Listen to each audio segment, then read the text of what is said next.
ठाकुर जी को या तो गुलाब का या मोंगरा का, या सबसे सुंदर है खस का।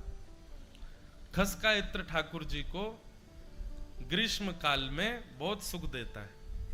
हमारे गिरधर लाल जी तो खस की टाट में रहते हैं। गर्मियों का जब समय आएगा तो एक कुटिया बनानी पड़ती है खस की, उसको गीला कर दो कुटिया को, और महाराज ठाकुर जी को बिठा दो, पंखा बंद कर दो, कूलर बंद कर दो, इतनी ठंड रहती है उसके भीतर, उसमें लाल जी विराजते हैं सुख से।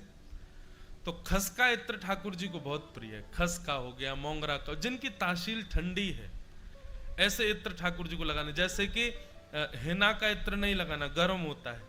कस्तूरी का इत्र नहीं लगाना, वो भी गर्म होता है। केसर भी गर्म तो होता है पर कई जगह लगाते हैं, पर केसर भी गर्म है। तो जो शीत प्रदान करें ठाकुर जी को, चंदन हो गया, मोंगरा हो गया, खस का इत्र हो गया, ये ठाकुर जी को अर्पित करने चाहिए। और एक और बात सुनो, ग्रीष्म ऋतु में ठाकुर जी को वस्त्र हल्के पहनाओ, ज्यादा भारी भरकम कपड़े नहीं।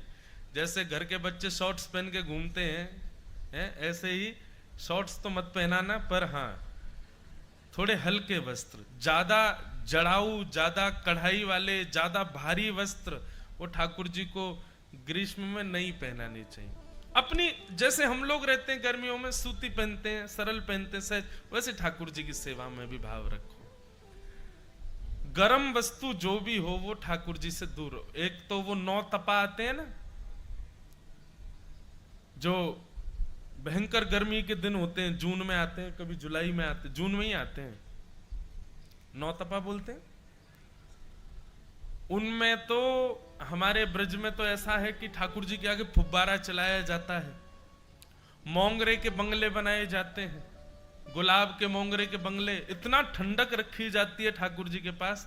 क्यों? क्योंकि हमारी आपके भाव से ठाकुर जी हमारे घर में विराज रहे हैं, लेकिन ठाकुर जी के भाव से ठाकुर जी वन में हैं, ठाकुर जी गैया चरा रहे हैं, वहां धूप पड़ रही है, इसलिए हर प्रकार से ठाकुर जी की योग्यता का भाव रखें। और 9 तपाओं में ऐसा भी होता है कि सूती वस्त्रों को चंदन के जल में भिगो दो, और भिगोने के बाद वो जब ठंडा हो जाए, सूख जाए, तब ठाकुर जी को धारण कराओ। कई बार तो गीले वस्त्र ही पहना दो ठाकुर जी, इतनी गर्मी पड़ रही है महाराज, गीले वस्त्र में ही ठाकुर जी घूम रहे हैं। कभी फुब्बारे लगा दो ठाकुर जी को। गर्मियों का सुख, गर्मियों में सबसे ज्यादा सुख मिलता है सेवा में। क्यों? ठाकुर जी के मालाएं कम हो जाती हैं, वस्त्र कम हो जाते हैं, तो अंग का दर्शन होता है, छाती दिखेगी, गर्भ दिखेगा, भुजा दिखेंगी। हमको तो हमारे लाल जी, ये जो पीछे दर्शन है, ये शीतकाल का दर्शन है, या स्क्रीन में जिनको दिख रहे होंगे ये भी होली के दर्शन है। अक्षय तृतीया से ठाकुर जी के वस्त्र हल्के हो जाएंगे, और फिर ठाकुर जी बढ़िया कम कम वस्त्र पहनेंगे। तो इत्र जो है ये इस प्रकार, जिनकी तासील ठंडी होती है ऐसे इत्र धारण कराओ।